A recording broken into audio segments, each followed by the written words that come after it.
Hello and welcome to the News at 5. I'm Olumide Macaulay. We begin with the Nigeria Immigration Service, who've announced a fresh upward review of the cost of obtaining the Nigeria Standard Passport, with the new fees taking effect from September the 1st, 2025.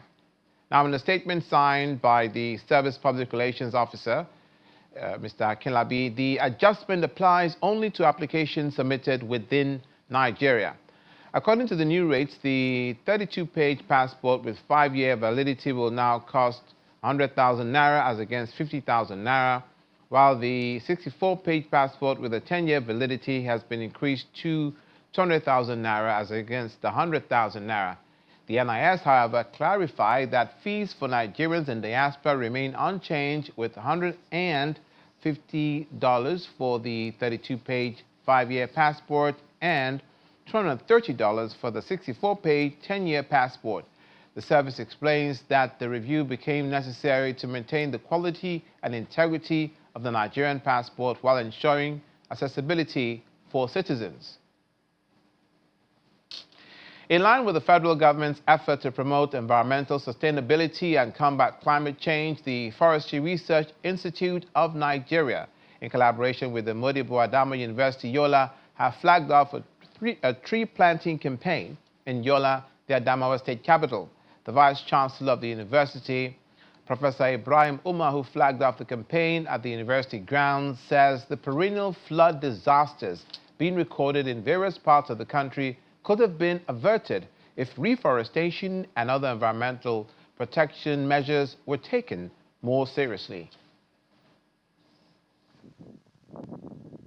The destruction of the environment caused by deforestation, desertification and flooding is leaving negative trails on the livelihood of many communities, especially in the northern part of the country. This tree planting exercise, organized by the Forestry Research Institute of Nigeria in collaboration with the Modibo Adama University, Yola, is geared towards creating more awareness to the university community and members of the public on the need for all to contribute to reforestation. The Vice-Chancellor of the Modibo Adama University, Yola, Professor Ibrahim Umar, represented by the Deputy Vice-Chancellor Academic, Professor Ilyasu Audu, underscores the importance of tree planting in mitigating the effects of climate change and commends the Federal Ministry of Environment for driving the initiative. We will take it from here and ensure that we have around 20,000 students. We will initiate a program where one student will plant a tree, and also we have over 2,000 staff, which means we are targeting like 20,000 trees in the next planting season, which we will initiate. Speaking at the event, the Director General, Forestry Research Institute of Nigeria, Zakaria Yaduma, laments the indiscriminate felling of trees, particularly in the north. People cut trees either for domestic use. People clear trees either for farm. People clear trees either for... We are encouraging agroforestry, whereby the trees, when you look at the spacing that we do now, this Caius nigroensis is 10 by 10 meters. So you can farm your crops within the 10 meters, which it will not affect the trees. And we encourage that farming crops with trees together on the same land. The Director General of the Institute and management and staff of the university, students and other dignitaries moved to flag off the planting of tree seedlings. Are not raised here.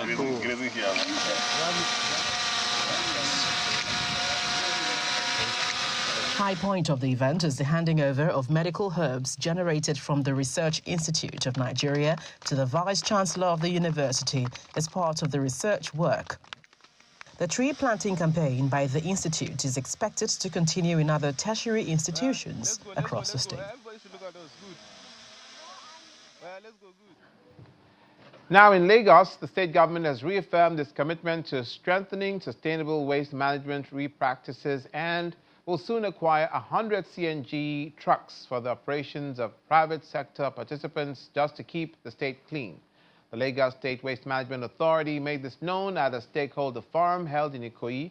The State Commissioner for Environment and Water Resources, Tokunbo Wahab, represented by Adeoye Babajide at the event, says the objective is to brainstorm on how to properly manage waste generated from construction sites across the state.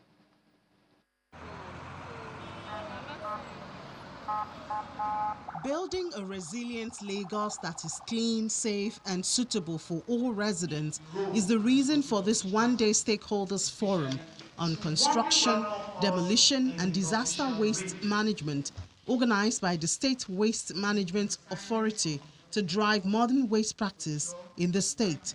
To warmly welcome us in the official way. With Lagos undergoing rapid urban development, construction and waste demolition now accounts for a significant portion of solid waste generated in the state. LOMA asks contractors, property managers to work closely with the agency in order to manage their waste responsibly without affecting others. We are in an era of singularity. We know quite a lot of waste that we're generating in Lagos. It's even worldwide. They have secondary use. They can be repurposed. They can be recycled. And the objective is to reduce the waste that's going to our landfill as well. So this kind of waste, during the construction time, we can also provide services which involve deployment of waste bin during the construction time. Waste that are not used during that period, they can be sorted and put in the waste and in the bin. As you are preparing to demolish your structure, the old septic tank that you have in place, what happens to them? What you have in there is called fecal sludge, and they need to be evacuated. It's actually an important resource that you can make use of. So it's not part of the construction waste that you put for LOMA.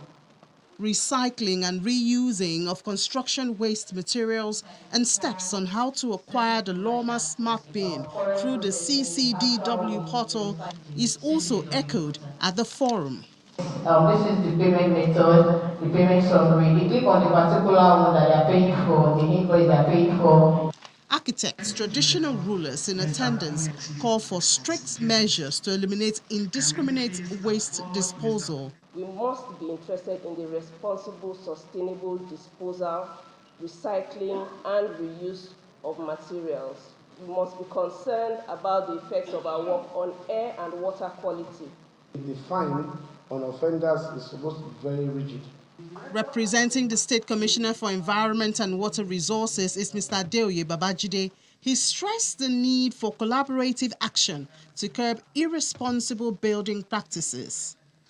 LOMA is taking a step further to focus on encouraging building responsibly to minimize waste generation, as well as maximize reuse and recycling. The Lagos State government has asked key stakeholders in the construction sector to build responsibly, driving efficiency, and avoid being fined for violating government environmental guidelines. To education now, the Academic Staff Union of Universities in Lagos State has asked the federal government to pay them what they call a living wage and not the minimum wage. The Lagos State Zonal Coordinator of ASUU, Mr. Adeshola Nasir, made the comment during a press conference at ASUU Secretariat, University of Lagos. The request is coming 2 days after the Academic Staff Union of Universities in Lagos State staged a peaceful protest at the University of Lagos to call the attention of government to their plight and also demand for the outstanding salaries owed to members of the union. Mr. Nasser says the minimum wage is not enough for them, considering the current economic situation in the country. We noted that a number of issues have not been addressed to our satisfaction by government, and we listed this as the renegotiation of the 2009 ASUU-FGN agreement, sustainable funding of our universities, funding for revitalization of our public universities, the recent attempt by government to railroad our members into a loan scheme which cannot solve any problem in the tertiary institution, is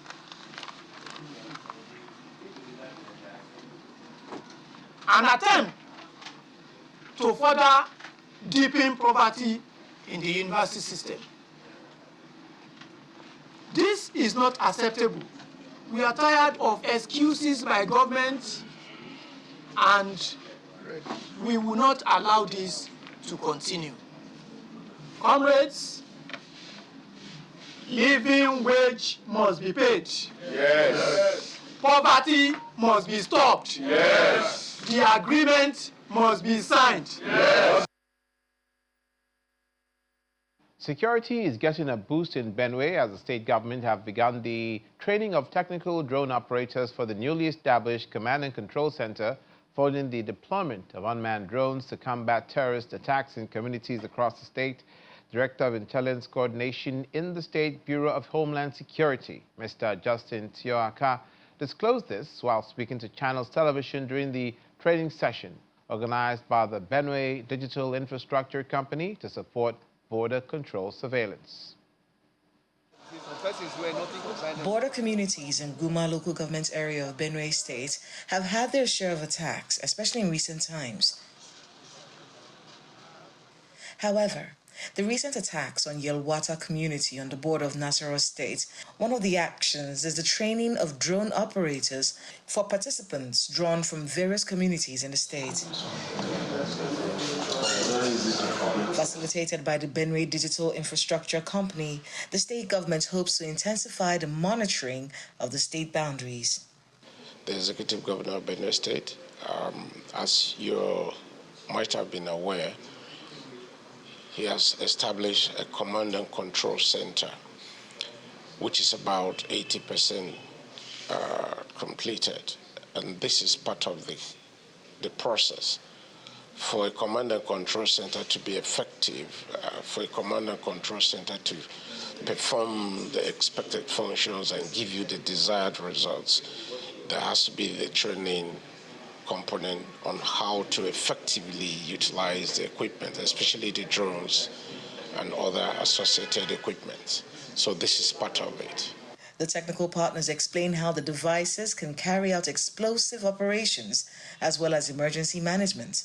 The state government hopes that the effort will restore peace in the area. With the collaboration of the BDIC, as the Bureau Digital Infrastructure Company Limited, we're able to launch an e-platform where people who are staying in the IDP camps can as well report cases of attacks and other issues that have been troubling them for some time. So I think with this training now, this will help improve surveillance, even especially at the communities that have been affected by this crisis over time. And I think this will help the security agencies to also tackle the security challenges and respond to the challenges better. Benue State borders Nasarawa to the north, Taraba State to the east, Kogi State to the west, Enugu State to the southwest, Ebonyi and Cross River State to the south, and has an international border with Cameroon in the southeast. The government is planning to man all the communities located in the state, and all units will feed the Command and Control Center, which will coordinate emergency response. The state government is hoping that this planned deployment will aid information gathering and improve the security situation in the state. You're watching the News at 5 on Channels Television. Coming up, Nigeria to host a G20 meeting on industrialization and agriculture in October in Abuja. That's on business news. Please stay with us. Welcome back to the News at 5. With the current occurrences in the aviation sector involving safety in regard to both passengers as well as airport and carrier staff, concerns have been raised as to the oversight of the entire aviation sector. In regard to those concerns, the Association of Aircraft Pilots and Engineers are holding a press conference to address the current issues in aviation safety. According to the president of the group, Engineer Galadima Abednego, the union is working in tandem with other stakeholders to strengthen passenger safety. He also highlighted some challenges faced by professionals. Today, we are having difficulty establishing a very robust MROs that will absorb massively our members. So most of the airlines, because they don't want to train, they would rather prefer to be poaching from companies and thereby leaving these young aircraft maintenance engineers at the mercy of some of these upcoming, what they call startups, and therefore lacking the experience that they will require. So in the case of, in the days of Nigerian Airways, you see that so much training was going on and helping these young people. So, and ditto for the pilots. The airlines, like I said, would prefer to rather poach from airline A to B. They are just migrating, recycling them. And nobody's paying. And you remember sometimes in this, under this, in this country, before you even get employed, you have to go and you have to pay 30-something million, assured that you do your time. You see young pilots going to pay so much to type themselves just to get employed. And I think it's very, very huge for parents, huge for sponsors, and nothing to fall back to. The leadership crisis rocking the All Progressives Congress in Rivers State once again spilled into the courts, this time over who gets to sponsor candidates for the local government elections on August 30th, 2025. The faction loyal to Emeka Beke, who won the court case in the chairmanship tussle, has filed a lawsuit against the Rivers State Independent Electoral Commission and Tony Okocha, who is supported by the National Secretariat, claiming that only the Beke-led executives have the constitutional power to conduct primaries and submit candidates. The defendants in the case are the Rivers State Independent Electoral Commission, Tony Okocha, and all chairmanship candidates produced by the Tony Okocha executive for the local government elections. Now, the Beke camp is insisting that according to the APC constitution, it's only the State Working Committee, which they lead, that can organize primaries and submit names to RSIEC. Despite the internal opposition, the Tony Okocha executive have intensified last-minute campaigns ahead of the local government election.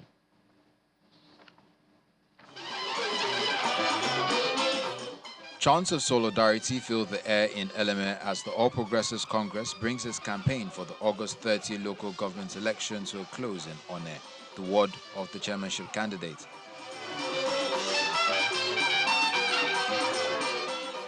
The campaign in One, Eleme local government area attracts participants from all walks of life who dance and wave flags and posters in anticipation of victory.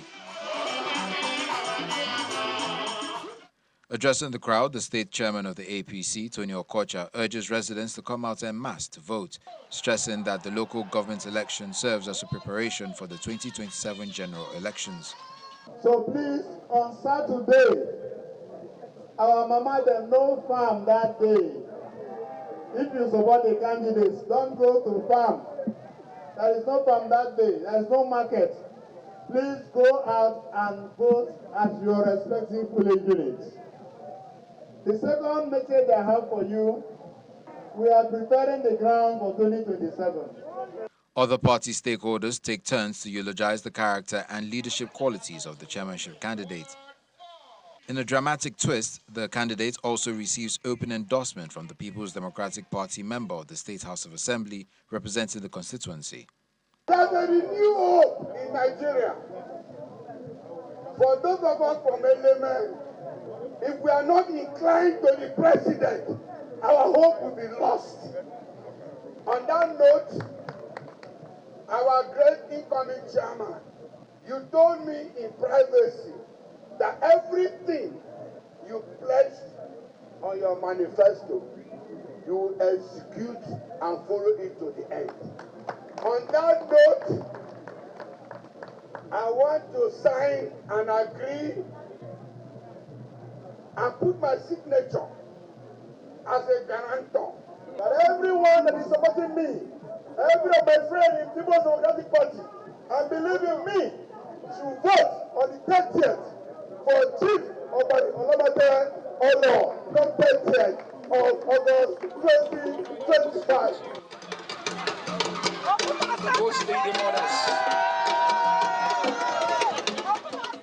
For the chairmanship candidate who has served before, his return is a mission to consolidate on the gains already achieved in line with the renewed hope agenda of President Bola Tinubu, which he notes is already evident in development projects across the area. I want to assure on people that I will make you people proud. We will finish that secretariat in Okale before the 1-year anniversary. By the grace of God Almighty, whatever project we started in Onel here, the civic center, the hospital, we will finish them and commission them.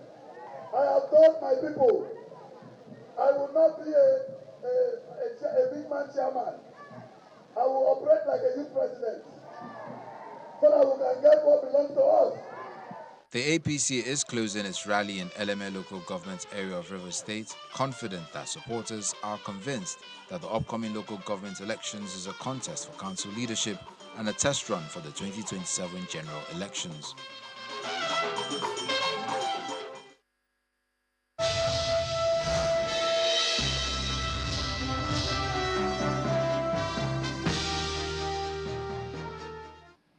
Welcome to Business News. The Japan Credit Rating Agency have affirmed the African Export-Import Bank long-term issuer rating at A- with a stable outlook. The agency cited the bank's strong mandate to support trade and economic integration across Africa, diversified funding base, and continued backing from its shareholders as key drivers of the rating. JCR also noted Afrexim Bank's prudent risk management and track record of profitability despite challenging global and regional economic conditions. According to the rating agency, the stable outlook reflects expectations that Afrexim Bank will maintain adequate capital buffers, strong liquidity, and sound asset quality over the medium term. Nigeria is set to host a G20 meeting on industrialization and agriculture in Abuja this October. The announcement was made by South Africa's Minister of International Relations, Ronald Lamola, during a media briefing on regional integration. Our South Africa correspondent Innocent Samosa reports. South Africa's International Relations Minister Ronald Lamola confirmed that Nigeria will host a G20 meeting on industrialization and agriculture in Abuja this October. The minister expressed gratitude to Nigeria's leadership for agreeing to host the meeting. There's also a meeting on industrialization and agriculture in Abuja, in Nigeria, in October 2025. Again, we also thank Nigeria for agreeing to host one of these meetings. This shows our commitment to ensure that the African voice is heard and does play a role in the hosting of the G20. On the matter of safety, security, and sovereignty, the Director of Global Governance at the Department of International Relations, Zaya Amin, expressed concern over the United States bringing criminals into the Southern African region. Look, firstly, these are bilateral agreements between the United States and specific countries. Of course, we will not touch on those particular arrangements that the U.S. may have with these specific countries. But we are concerned in the manner in which individuals are sent across borders, particularly when there's violations of international law, specifically when our own safety and security is threatened. And I think there has to be this mutual respect for international law and mutual respect for the safety and security of member states within the United Nations and within the global framework. A long-standing question has been that of South Africa-US relations. We have to prepare ourselves for any eventuality. An eventuality where there could be an agreement to reduce the tariffs, and an eventuality where there will be no change to the current tariffs that we have, the 30%, to live with them. So these are the consequences that we have to prepare ourselves to live with, to cope, and to build our own resilience as a country. As high-level engagements continues between Washington and Pretoria, the Minister of International Relations in South Africa, Ronald Lamola, says that the engagements have been rather difficult and at times robust, but he's of a view that the country will remain resilient. From Pretoria, South Africa, at the Department of International Relations, Innocent Samosa, Channels Television News. And that's it on the news at 5. Thank you for watching. I'm Olumide Macaulay.